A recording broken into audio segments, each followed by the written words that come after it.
શું તમારી સાથે ક્યારેય એવું બન્યું છે કે ભીત પર લટકતી એક સાદી ઘડિયાળનો ટીક ટીક અવાજ અચાનક તમારા કાનમાં હથોડાની જેમ વાગવા લાગે? શું ક્યારેય એક નાનકડા કાગળના ટુકડાએ તમારા હસતા ખેલતા સંસારના પાયા હચમચાવી દીધા છે? શહેરના સૌથી સફળ બિઝનેસમેન ગણાતા આકાશ સાથે આજે કંઈક આવું જ થયું. સવારની કોફીનો કપ હાથમાં હતો અને સામે એક જૂનો પીળો પડી ગયેલો પરબીડિયું પડ્યું હતું.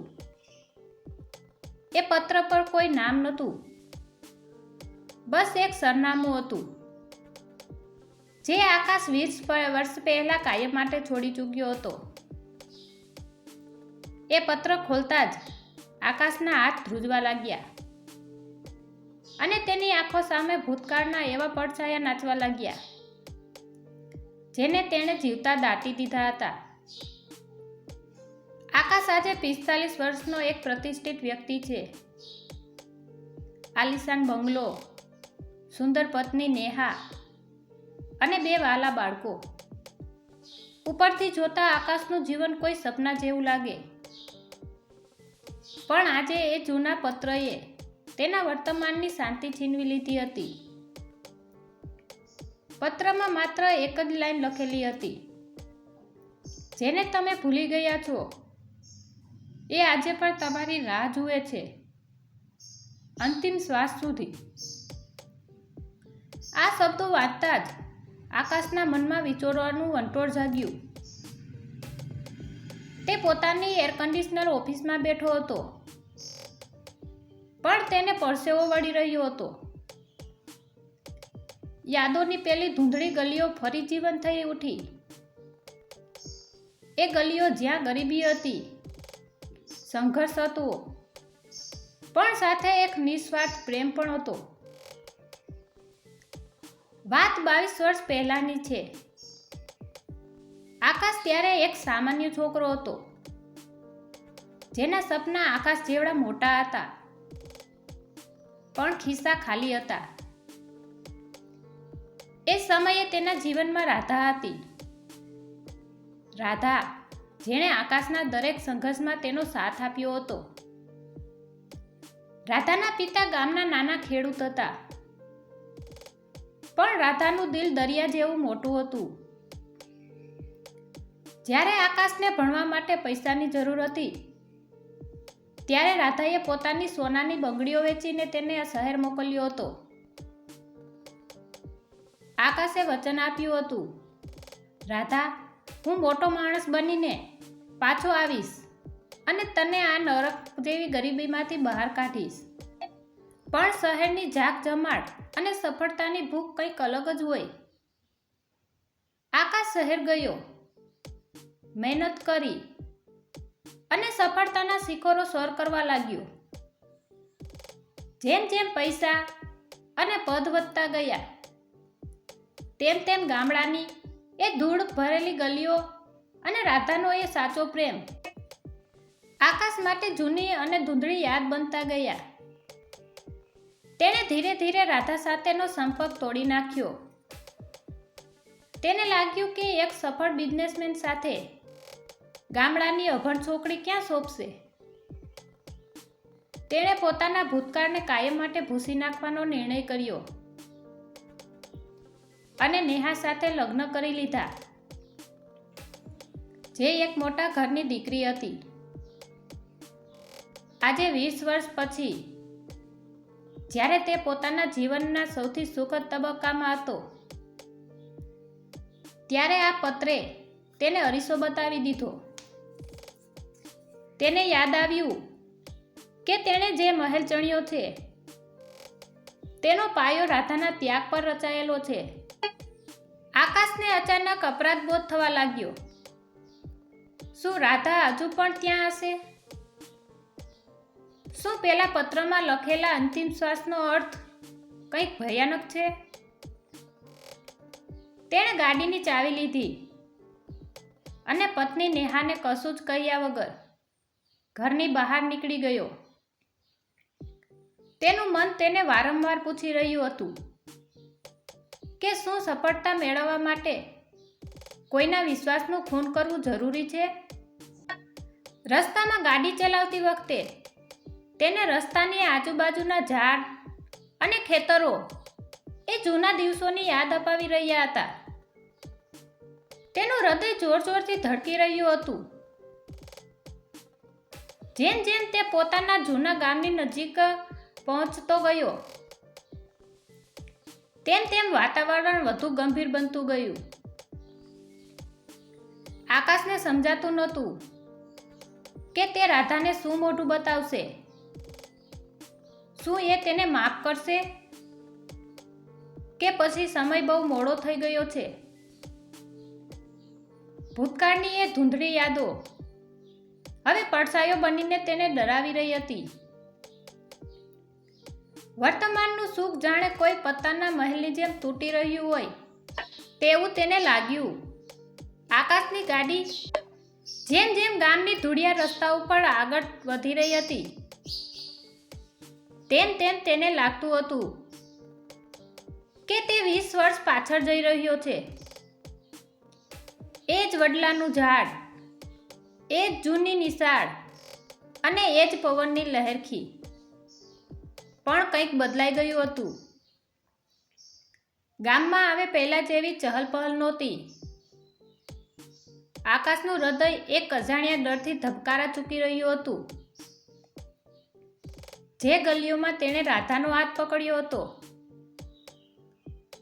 આજે એ જ ગલીઓ તેને પૂછી રહી હતી, આટલા વર્ષો ક્યાં હતો? જ્યારે તે રાધાના ઘર પાસે પહોંચ્યો ત્યારે ત્યાં છવાયેલી ભયાનક શાંતિએ તેના રૂવાડા ઊભા કરી દીધા. આકાશ ગાડી ઊભી રાખીને નીચે ઉતર્યો. તેના મોંઘા બૂટ નીચે ગામની માટી કચડાઈ રહી હતી. જાણે તેનો અહંકાર ઓગળી રહ્યો હોય. રાધાનું એ નાનકડું નળિયાવાળું ઘર હવે સાવ જર્જરિત થઈ ગયું હતું. આંગણામાં રહેલો તુલસીનો ક્યારો સુકાઈ ગયો હતો. આકાશે ધ્રુજતા હાથે દરવાજો ખખડાવ્યો પણ કોઈ જવાબ ન મળ્યો. બાજુમાં રહેતા એક વૃદ્ધ કાકા લાકડીના ટેકે બહાર આવ્યા. તેમણે આકાશને ઉપરથી નીચે સુધી જોયો અને પૂછ્યું, કોણ છો ભાઈ? કોનું કામ છે? આકાશનો અવાજ ગળામાં જ અટકી ગયો. તેણે માંડ શબ્દો ભેગા કર્યા. કાકા, અહીં રાધા રહેતી હતી. રાધા અને તેના પિતા, તેઓ ક્યાં છે? વૃદ્ધ કાકાની આંખોમાં એક વિચિત્ર કરુણા ઉતરી આવી. તેમણે નિસાસો નાખતા કહ્યું, બેટા, તે બહુ મોડું કરી દીધું. રાધાના બાપુ તો 5 વર્ષ પહેલા જ ગુજરી ગયા. અને રાધા? કાકા અટકી ગયા. જાણે શબ્દો બોલતા તેમનું કલેજું ફાટતું હોય. રાધા તો આ ઘરમાં માત્ર એક જીવતી લાશ બનીને રહી ગઈ હતી. તે તારી રાહ જોતી રહી. દિવસ રાત દરવાજે નજર રાખીને બેસતી. આખું ગામ તેને ગાંડી કહેતું. પણ તે માનતી હતી કે મારો આકાશ આવશે. આ સાંભળતા જ આકાશના પગ નીચેથી જમીન સરકી ગઈ. તેને યાદ આવ્યું કે તેણે છેલ્લે જ્યારે રાધા સાથે વાત કરી હતી ત્યારે તેણે તેને વચન આપ્યું હતું કે તે ટૂંક સમયમાં જ પાછો આવશે.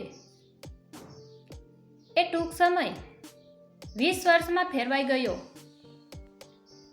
આકાશે ધ્રુજતા અવાજે પૂછ્યું, અત્યારે તે ક્યાં છે? પેલા પત્રમાં લખ્યું હતું કે કાકાએ ગામના છેવાડે આવેલા એક નાના આશ્રમ તરફ આંગળી ચીંધી.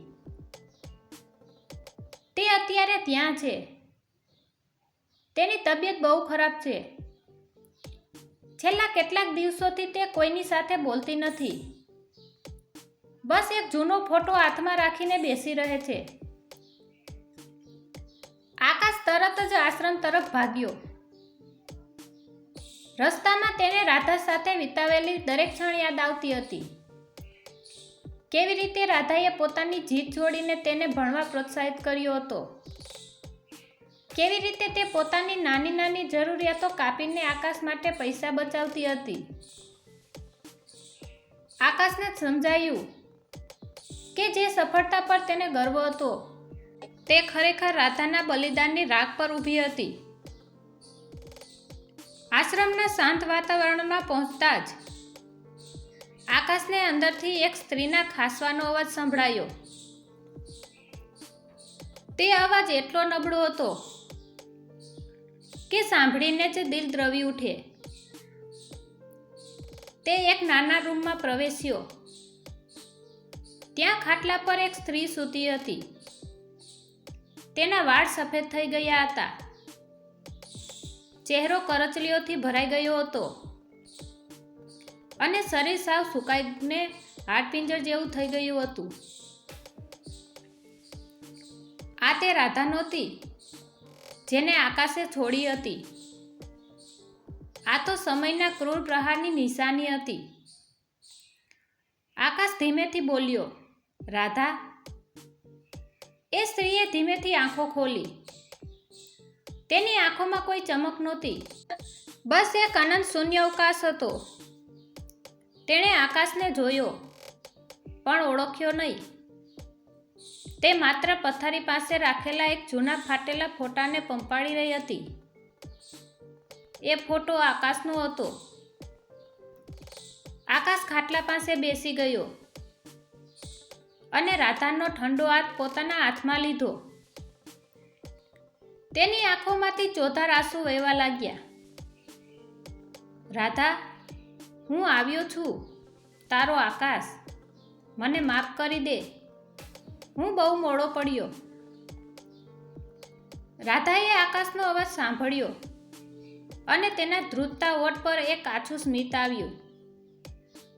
તેણે માંડ માંડ આંખો ફેરવીને આકાશ સામે જોયું. તેના ગળામાંથી એક ઘરઘરાટી નીકળી. આકાશ, તું આવી ગયો? મને ખબર હતી તું જરૂર આવીશ. પણ એ સ્મિત લાંબુ ન ટક્યું. રાધાની હાલત જોઈને આકાશને સમજાઈ ગયું કે તેણે જીવનની સૌથી મોટી કિંમત ચૂકવી દીધી છે. તેણે આશ્રમના ડોક્ટરને બોલાવ્યા, પણ ડોક્ટરે માત્ર માથું હલાવ્યું. તેમના શરીરમાં હવે જીવવાની ઈચ્છા જ બાકી નથી રહી. તેઓ માત્ર કોઈની રાહ જોઈ રહ્યા હતા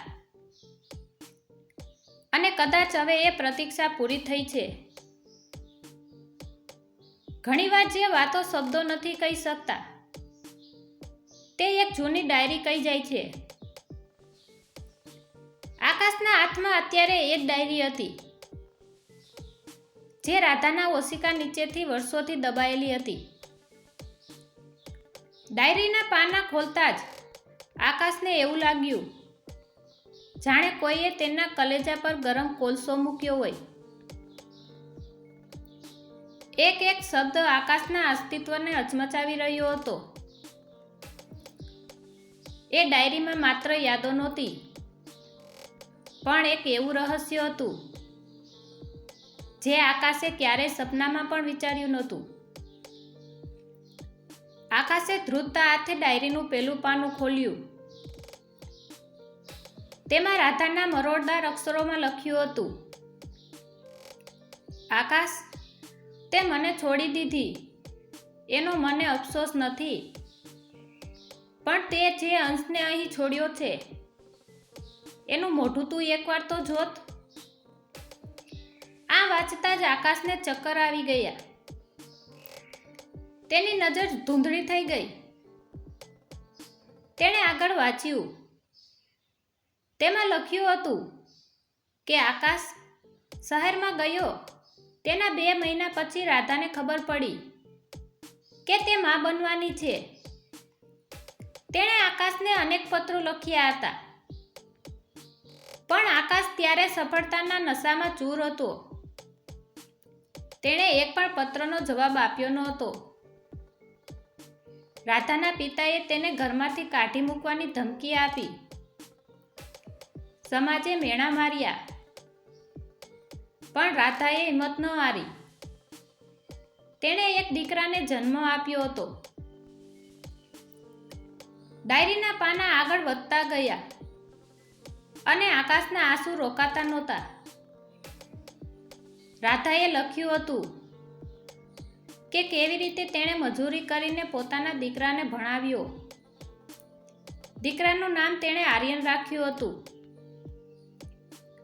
આર્યન મોટો થયો ત્યારે તેને સત્ય ખબર પડી કે તેનો પિતા શહેરનો મોટો માણસ છે, પણ તેને મેળવવા માટે તેની માતાએ આખી જિંદગી કુરબાન કરી દીધી છે. ત્યારે જ રૂમમાં એક યુવાન છોકરો પ્રવેશ્યો. તેની આંખો આકાશ જેવી જ હતી. તેનું ચાલવાનું અને વ્યક્તિત્વ આકાશનું પ્રતિબિંબ હતું. એ આર્યન હતો. તેને જોઈને આકાશ ઊભો થઈ ગયો. આર્યનના હાથમાં એ જ પત્રની નકલ હતી જે આકાશને મળી હતી. તો તમે આવી ગયા મિસ્ટર આકાશ? આર્યનનો અવાજ ઠંડો અને કડવો હતો. મેં જ એ પત્ર મોકલ્યો હતો. મારે જોવું હતું કે જે માણસે મારી માની જિંદગી બરબાદ કરી તેનામાં હજુ થોડી પણ માણસાઈ બાકી છે કે નહીં. આકાશ કશું બોલી શક્યો નહીં. તે માત્ર આર્યનને જોઈ રહ્યો, જે દીકરા વિશે તેણે ક્યારેય વિચાર્યું નહોતું. તે આજે તેની સામે જીવતો જાગતો ઊભો હતો. આર્યને આગળ કહ્યું, મારી માએ આખી જિંદગી તમારી રાહ જોઈ છે. તેણે ક્યારેય તમારી નિંદા નથી કરી. તે તો એમ જ કહેતી કે તારા પપ્પા બહુ મોટા માણસ છે, એક કામમાં વ્યસ્ત હશે. પણ મને ખબર હતી કે તમે સ્વાર્થી છો. આજે જ્યારે તે મૃત્યુની પથારીએ છે ત્યારે તમે અહીં આવ્યા છો. શું આ દેખાડો કરવા? આકાશે આર્યનના પગ પકડી લીધા. બેટા, મને માફ કરી દે. હું પાપનો ઘડો ભરીને બેઠો છું. મને નહોતી ખબર કે રાધાએ આટલું બધું સહન કર્યું છે. હું બધું સુધારી દઈશ. હું તમને બંનેને મારી સાથે લઈ જઈશ. આર્યને હસીને આકાશનો હાથ ઝટકી નાખ્યો. બહુ મોડું થઈ ગયું છે. હવે તમારી સંપત્તિ કે તમારા નામની અમને જરૂર નથી. મારે બસ એટલું જ જોઈતું હતું કે તમે એકવાર જુઓ કે તમે શું ગુમાવ્યું છે. સફળતાની સીડી ચડતી વખતે તમે જે પાયો તોડી નાખ્યો હતો એ આ રાધા હતી. ત્યાં જ ખાટલા પરથી એક અવાજ આવ્યો. રાધાએ છેલ્લી વાર આંખો ખોલી હતી. તેણે આર્યન અને આકાશ બંનેના હાથ પકડ્યા અને એકબીજા સાથે મિલાવ્યા. તેના ચહેરા પર હવે એક અજબની શાંતિ હતી, જાણે તેનો વર્ષોનો ઇંતજાર પૂરો થયો હોય. તેણે આકાશ સામે જોયું અને ધીરેથી બોલી, આર્યનને સાચવજો. અને રાધાના હાથ ઢીલા પડી ગયા. તેની આંખો કાયમ માટે મીચાઈ ગઈ. આખું વાતાવરણ ગમગીન બની ગયું. આકાશ જોર જોરથી રડવા લાગ્યો, પણ હવે એ આંસુઓનો કોઈ અર્થ નહોતો. જે સ્ત્રીએ તેને સર્વસ્વ આપ્યું હતું તે હવે ધૂંધળી યાદ બનીને હવામાં ઓગળી ગઈ હતી.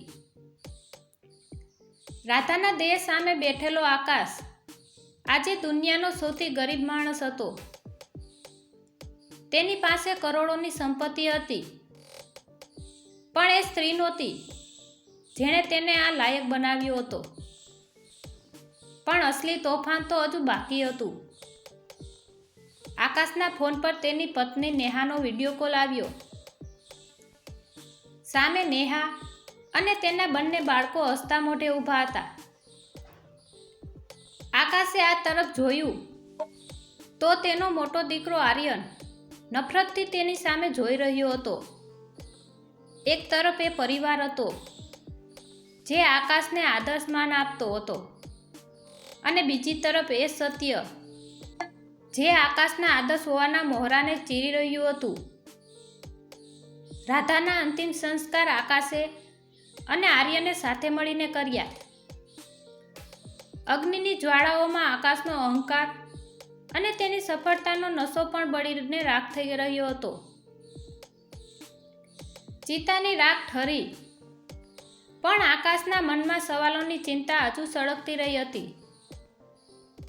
તેણે આર્યન પાસે જઈને કહ્યું, બેટા, હું તારો ગુનેગાર છું, પણ પ્લીઝ મને એક તક આપ. તું મારી સાથે શહેર ચાલ. હું તને તારું નામ આપીશ, તારો હક આપીશ. આર્યને દરિયા કિનારે બેસીને શૂન્યમાં નજર નાખતા કહ્યું, તમારા નામની હવે કોઈ કિંમત નથી. મારી માએ મને નામ આપ્યું છે રાધાનો દીકરો. મારે તમારા બંગલામાં રહીને તમારી પત્ની અને બાળકોની નજરમાં ગુનેગાર નથી બનવું. મારે બસ આ ડાયરી અને મારી માની યાદો જોઈએ છે. આકાશ સમજી ગયો કે આર્યનને પૈસાથી ખરીદી શકાય તેમ નથી. તે ઘરે પાછો ફર્યો.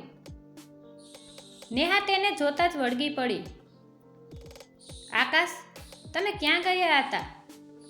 અમે કેટલા ચિંતિત હતા. આકાશની હિંમત નહોતી ચાલતી કે તે નેહાની આંખોમાં આંખ મિલાવી શકે. પણ રાધાની ડાયરીના શબ્દો તેના કાનમાં ગૂંજતા હતા. સત્યનો સામનો કર. તેણે નેહાને બેસાડી અને વર્ષો જૂની એ ભૂલ, રાધાનો ત્યાગ, આર્યનનું અસ્તિત્વ અને રાધાના મૃત્યુની આખી વાત કહી દીધી. નેહા સ્તબ્ધ થઈ ગઈ. તેના પગ નીચેથી જમીન સરકી ગઈ.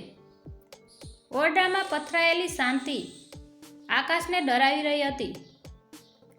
તેને લાગ્યું કે નેહા તેને છોડીને ચાલી જશે. પણ નેહાએ ઊંડો શ્વાસ લીધો અને આકાશનો હાથ પકડ્યો. તેની આંખોમાં આંસુ હતા, પણ અવાજમાં મક્કમતા હતી. આકાશ, તમે જે કર્યું એ પાપ હતું, પણ આજે તમે સત્ય કહીને એ પાપનું પ્રાયશ્ચિત કર્યું છે. રાધાએ તમારા માટે જે બલિદાન આપ્યું છે એનું ઋણ આપણે ક્યારેય નહીં ઉતારી શકીએ. પણ આર્યન, એ તમારા પાપની નિશાની નથી, એ તમારા પ્રેમનો અંશ છે. તેને આપણે અહીં લાવવો જ પડશે. એ આપણો દીકરો છે.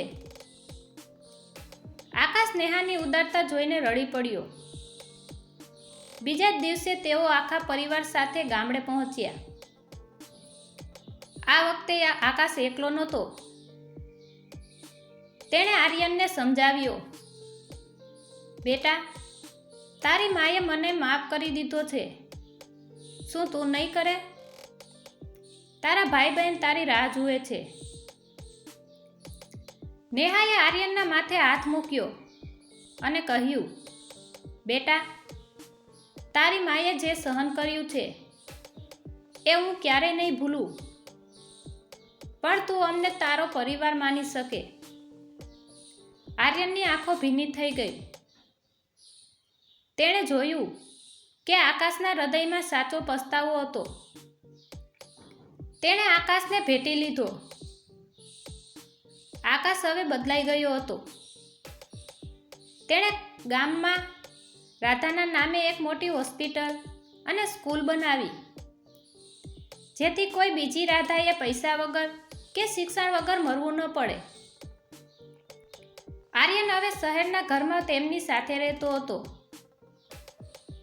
પણ તેની આંખોમાં હંમેશા એ ગર્વ રહેતો કે તે રાધા જેવી મહાન સ્ત્રીનો અંશ છે. ધૂંધળી યાદોના પડછાયા હવે આકાશને ડરાવતા નહોતા, પણ તેને સાચા માર્ગે ચાલવાની પ્રેરણા આપતા હતા. તેણે સમજી લીધું હતું કે વર્તમાન ગમે તેટલો ભવ્ય હોય, જો ભૂતકાળના પાયામાં કોઈનું લોહી અને આંસુ હોય તો એ સુખ લાંબુ ટકતું નથી. આ વાર્તા આપણને શીખવે છે કે સફળતાની ઊંચાઈ પર પહોંચતી વખતે એ ક્યારેય ન ભૂલશો કે તમને ત્યાં પહોંચાડવા માટે કોણે જમીન બનીને ભાર સહન કર્યો છે. સંબંધોની કિંમત સમય જતાં નથી સમજાતી, પણ જ્યારે સમજાય છે ત્યારે પસ્તાવો કરવા સિવાય બીજું કંઈ બાકી રહેતું નથી. સત્યનો સ્વીકાર જ સાચું પ્રાયશ્ચિત છે. મિત્રો, આ વાર્તા તમને કેવી લાગી?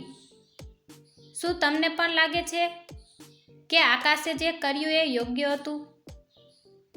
જો આ વાર્તાએ તમારા હૃદયને સ્પર્શી હોય તો તેને તમારા મિત્રો અને પરિવાર સાથે શેર કરજો. કોમેન્ટમાં જણાવો કે સફળતા અને સંબંધ આ બંનેમાંથી તમારા માટે શું મહત્વનું છે. ચેનલને સબસ્ક્રાઇબ કરવાનું ભૂલતા નહીં, જેથી આવી જ હૃદયસ્પર્શી વાર્તાઓ તમને મળતી રહે. ધન્યવાદ.